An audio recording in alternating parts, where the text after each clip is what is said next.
ਅੰਦਰੇ ਬੈਠੇ ਜਦੋਂ ईपीडी न्यूज़ देख रहे सब दर्शकों का स्वागत है जी। मैं सुखविंदर संधू पेश करते हैं अज की मुख्य खबर। तय करके है भी हल्का पूर्वी के MLA संजय तलवाड़ जी की धर्मपत्नी मीनू तलवाड़ जी का अचानक देहांत हो गया सी। उन्हां दा अंतिम संस्कार पुरानी गौशाला शमशान घाट विखे कीता गया। लुधियाने तो अमनजोत जी विशेष रिपोर्ट। ब्रेक ही लग जाती है, बहुत बड़ी कड़ी हो। सानू पता है, हम जानते हैं कि कितना आप इसके लिए कष्ट उठाते हैं। ये जैसे सरकार ने कर रखा है चारों तरफ से दिल्ली को ये सारे रास्ते हम महसूस करते हैं, आप इतनी मुश्किलें झेलते हैं, तो इसलिए सबसे पहले तो माफी। तो फिर आज की मीटिंग में 5-6 चीजों पे विचार हुआ। एक तो जो नौजवान लड़के हैं उनको हरेस किया जा रहा है, गिरफ्तारियां हुई हैं, किसी की पिटाई हो रही है। 26 जनवरी के जो ट्रैक्टर और वाहन पुलिस ने जब्त किए उनका कोई अता पता नहीं लग रहा। बॉर्डर्स पे के इर्द गिर्द सभी सड़कें, सभी गलियां, सबको ब्लॉक कर दिया गया है। धरने वाली जगह पे पानी, बिजली, लैट्रिन्स सब बंद कर दिए गए हैं और इंटरनेट बंद कर दिया गया है। पत्रकारों पे हमले किए जा रहे हैं और उनको गिरफ्तार किया जा रहा है।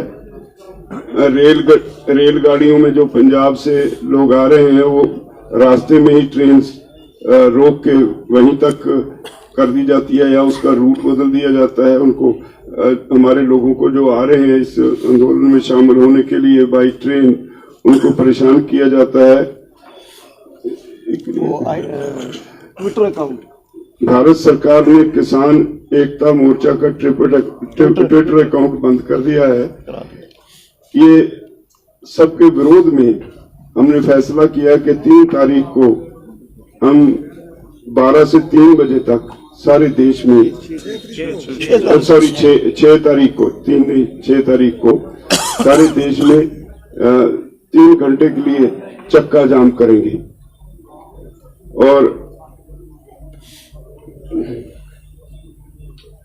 ये भी फैसला हुआ है कि हरियाणा के हमारे साथी बीजेपी और जेजेपी के ना वही चक्का जामी है। अच्छा, इन्होंने भी चक्का जामी है। इसके अलावा बजट पे थोड़ी चर्चा हुई। सबने महसूस किया कि सरकार ने कुछ भी खेती के लिए नहीं रखा, बल्कि पिछले साल से उसकी जो एलोकेशंस थी खेती सेक्टर के लिए वो कम कर दी गई है।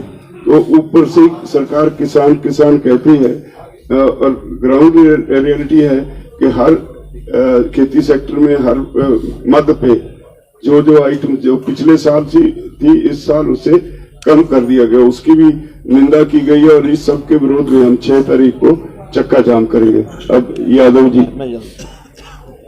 रविंद्र यादव जी से पहले मैं एक शेयर करना चाहता हूँ आपसे। आज पंजाब मेल को रोहतक से इधर झज्जर रेवाड़ी की तरफ भेजते हुए रेवाड़ी जाके 1000 के करीब किसान उतरे और उसके बाद 2 ट्रेन जो है रोहतक पर टर्मिनेट कर दी गई।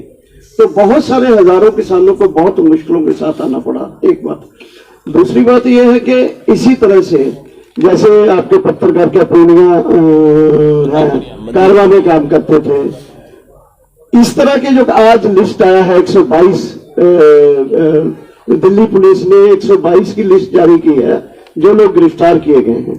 तो ये जो सब बल्कि हालांकि वो रोज गिरफ्तार की लिस्ट जारी करते हैं, लेकिन इतने दिन के बाद जो लिस्ट जारी की गई है, हमने अपना कमेटी बनाया है तमाम लोगों को मिलने के लिए, जेल में भी और 5 वकीलों का जैसे कल बोला था कमेटी बना है। इन तमाम जो जेल में लोग हैं उनसे मिलने के लिए, उनके केसेस देखने के लिए। और सरकार जो ये कर रही है, आप देखते हो कैसे ये पूरा इलाका जो बना दिया है, इंटरनेट वगैरह की समस्या से बहुत जूझ रहा है, आप भी जूझ रहे हो, हम भी जूझ रहे हैं। तो ये तमाम चीजों का विरोध करने के राज्यपाल जी ने जैसे कहा है कि 3 घंटे के लिए पूरे देश में चक्का जाम 6 तारीख को ऐलान किया गया। रविंद्र जी आगे अपनी बात रखिए। साथियों, मैं मुख्यतः बजट के बारे में बोलूंगा, लेकिन एक चीज क्लैरिफाई कर दूं। ये चूंकि हमारे ज्यादातर साथी इस वक्त जहां हैं, हमारे पास व्हाट्सएप नहीं है, कोई इंफॉर्मेशन नहीं है। तो इस मीटिंग में आने से पहले आधा घंटा पहले तक मेरे पास इंफॉर्मेशन थी, और ट्विटर इंडिया ने सरकार के ऑफिशियल रिक्वेस्ट या डायरेक्टिव के कारण किसान एकता मोर्चा का, कार्बन इंडिया जो मैगजीन है कार्बन, उसका, और हमारे आंदोलन के समर्थक कई ऐसे from trolley to Twitter, tractor to Twitter, वो भी बंद कर दिया है। और कई लोग जो कि इंडिविजुअल कैपेसिटी में इस आंदोलन को जम के सपोर्ट कर रहे थे, जिन्होंने कोई इलीगल काम नहीं किया, कोई भड़काने वाला मैसेज नहीं दिया, कईयों को मैं जानता हूं, माणिक हमारे साथी पंजाब में है, इनके पर्सनल अकाउंट भी ट्विटर इंडिया ने बंद कर दिए हैं आज, और कह के कि ये रिक्वेस्ट फ्रॉम लीगल रिक्वेस्ट, यानी कि सरकार ने रिक्वेस्ट किया है, सरकार के डायरेक्टिव की वजह से हुआ है। बजट के बारे में मैं कहना चाहता था, आज पूरे देश में किसान की चर्चा है। दिल्ली के चारों मोर्चों पे किसान डटे हुए हैं, अन्नदाता और पता नहीं क्या क्या डायलॉग बोलते हैं। लोगों ने उम्मीद की थी कि कम से कम आज, कम से कम इस बजट में किसान के लिए कुछ होगा। सुबह टीवी चैनल पे चर्चा चल रही थी, ये भी घोषणा हो सकती है, वो भी घोषणा हो सकती है। मैं हंसता रहा, मैंने कहा कि उनकी स्पीच मत सुनना, आप स्पीच में बड़े सुंदर डायलॉग होंगे, उसके बाद एलोकेशन देख लेना किस मद में क्या एलोकेट किया, तब आपको सच्चाई पता लग जाएगी। स्पीच में फिर बड़े सुंदर डायलॉग थे। प्रधानमंत्री ने कहा ये बजट कृषि क्षेत्र को और ऊंचाई पे लेके जाएगा, किसानों की आमदनी दुगनी करेगा। सच्चाई अब मैं आपके सामने रख देता हूं। एग्रीकल्चर एंड एलाइड सेक्टर जो सरकार का अपना आइटम है, जिसमें एग्रीकल्चर, एनिमल हस्बेंड्री, फिशरी सब शामिल है, उन सब का कुल मिला के पिछले साल बजट था 1,54,000 करोड़ रुपया, और इस साल 1,48,000 करोड़ रुपया, 6,000 करोड़ कम किया है। पर 6,000 से भी कहानी पता नहीं लगती, क्योंकि एक्चुअली बजट का साइज भी बढ़ गया है इस बीच में। पिछले साल भारत सरकार ने अपने बजट का 5.1% एग्रीकल्चर पे खर्च किया था, इस साल 4.3% किया है। इतना बड़ा कटौती की है ये, जबकि चारों तरफ किसान बैठे हुए हैं आज। ये इनकी हिम्मत है, ये इनकी एक तरह की एरोगेंस है। मेजर स्कीम किसान सम्मान निधि, ये जो इनका पीएम किसान जो योजना है, 6,000 रुपए साल में जो देते हैं, पिछले साल इसका एलोकेशन था 75,000 करोड़ रुपया, इस साल घटा के 65,000 करोड़ रुपया किया है। बढ़ना इसलिए चाहिए था कि सरकार ने कहा था कि देश में कोई 12 करोड़ किसानों तक हम फायदा पहुंचाएंगे, अभी तक सिर्फ 6-6.5 करोड़ तक पहुंचा है। तो स्कीम को अगर लागू करेंगे तो नेचुरली बढ़ना चाहिए था, उसकी बजाय उल्टा गियर लगाया है इन्होंने। सरकार की जो स्कीम है, आज सरकार ने बड़ा दावा किया कि किसानों को लोन की मात्रा हमने बढ़ा दी है, 16.5 लाख करोड़ या ऐसा कोई फिगर दिया। जैसा आप जानते हैं, इसमें सरकार का कंट्रीब्यूशन बहुत छोटा सा होता है। सरकार सब्सिडी देती है, बस सिर्फ सरकार का कंट्रीब्यूशन वही है। सरकार ने अपनी सब्सिडी घटा दी है पिछले साल की तुलना में। पिछले साल था 21,000 करोड़ रुपया, 21,175 करोड़ रुपया, इस साल उसको घटा के 19,468 करोड़ रुपया कर दिया है। सब्सिडी घटा दी है सरकार ने इस साल।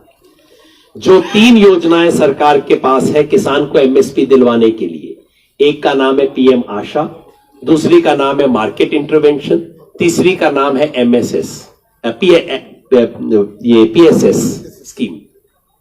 इन तीनों स्कीम में सरकार ने पैसा घटा दिया है। पिछले साल था 2,000 करोड़ रुपया, अब घटा के 1,500 करोड़ रुपया कर दिया है। ये जो एग्री इंफ्रा की बात हो रही है, इंफ्रा फंड, क्योंकि फड़ी मारने में तो इनका कोई जवाब नहीं, कोई भी शोषा छोड़ देते हैं।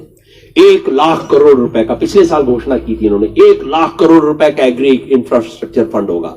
मेरे जैसे बंदों ने तब भी पूछा था कि कहां से आएगा पैसा, दिखाया नहीं आपने बजट में, तो कहीं दिखता नहीं है।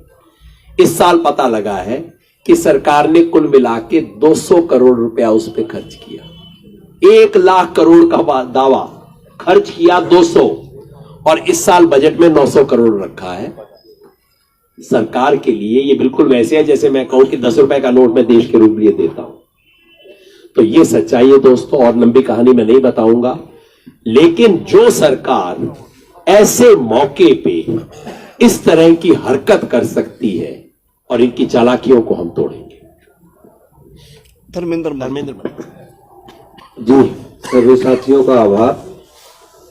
मैं तो बस इतना कहना चाहता हूं कि जो हमारे लीडर्स ने बताया कि प्रेस के साथ भी जो अत्याचार हो रहा है हम उसका भी विरोध करते हैं, और कई ऐसे साथी हैं जो इंडिपेंडेंट रूप से इस आंदोलन को कवरेज कर रहे थे यूट्यूब के माध्यम से, उनको भी नोटिस भेजे जा रहे हैं, उनको भी खतरा है। तो हम वो भी एक आंदोलन का हिस्सा ही हम उन्हें मानते हैं। आपके साथ जो भी ज्यादती होगी हम आपके साथ खड़े हैं। गुरनाम जी, सभी पत्रकार भाइयों का धन्यवाद, नमस्कार, और माफी भी चाहेंगे लेट होने के लिए। तो बाकी तो सभी लोगों ने सभी बातें बताई दी, लेकिन सरकार जो है एक तरह से घबरा गई है इस आंदोलन से, और आप देख रहे हैं उसके घबराने का सबूत है पत्रकारों पे हमले करने। पहली बार हम देश में देख रहे हैं इस तरह का, और गंभीर मुकदमा बनाने जनक है। और आप सबके इतने देर से हमारी इंतजार करो, सबका धन्यवाद। पत्रकार बंधुओं, आपका बहुत बहुत धन्यवाद। सबने माफी मांगी है, मैं भी इस क्रम में आपसे माफी मांगता हूं, आपको इंतजार करना पड़ा। साथियों, सरकार ने सिद्ध कर दिया हाथी के दांत दिखाने की ओर और खाने की ओर। कम से कम जो आज बजट पेश किया उसमें तो सरकार कुछ शर्म कर लेती। हम मांग रहे हैं तीनों काले कानून वापस हो और हमारी एमएसपी की खरीद की गारंटी कानून बनाया जाए और खरीद की गारंटी तय की जाए। और ये कर क्या रहे हैं पीएम आश्रम। लगता है ऐसी चीजें देख के कि ये एफसीआई को बंद करने की साजिश चल रही है।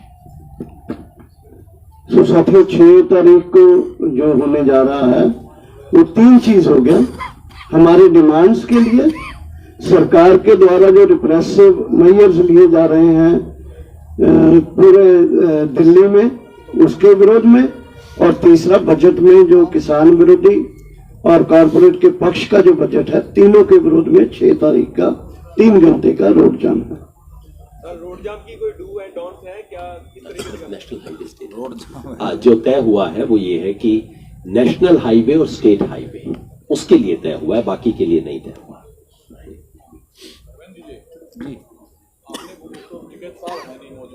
आपने बोला कि संयुक्त किसान मोर्चा जो तय करेगा वही वो मानेंगे, ये कहने की नौबत क्यों आई आपको? अभी आपने प्रेस कॉन्फ्रेंस में बोला क्या संयुक्त किसान मोर्चा जो तय करेगा वही टिकैत साहब मानेंगे, खुद वो मैंने तो कहा नहीं, रिकॉर्डिंग देख लो, मैंने नहीं कहा, मैंने ये नहीं कहा कि टिकैत साहब वो मानेंगे। मैंने कहा कि पूरा संयुक्त किसान मोर्चे का जो निर्णय है सब उसी को मानेंगे। नाम लिया आपने? ना मैंने तो नहीं। लोग तो मौजूद ही नहीं है? बाकी लोग तो मौजूद ही हैं, वो मौजूद नहीं है, आप हैं उनके जगह मौजूद। अरे भाई, मैं छोटा आदमी हूँ, कह दिया, कोई बात नहीं, हम वही मानेंगे जो सब तय करेंगे। चलो आपकी बात मान ली, इसमें कोई क्वेश्चन निकालने की बात थोड़ा। हम पार्ट हैं और पहले से ही है, सब बात फॉलो करते हैं। तो वो उस बात पर कहा था कि जो तय कर दिया सब उसको माने। ਜਿਹੜਾ ਜੀ ਜਿਸ ਤਰ੍ਹਾਂ ਖਾਸ ਕਰਕੇ ਪਿਛਲੀ ਸਟੇਜ ਹੈ ਜਿਹੜੀ ਕਿਸਾਨ ਮੋਰਚੇ ਦੇ ਭਾਈਵਾਲ ਮੀਟਿੰਗਾਂ ਸ਼ਾਮਲ ਹੁੰਦੇ ਰਹੇ, ਪਹਿਲਾਂ ਪੰਨੂ ਸਾਹਿਬ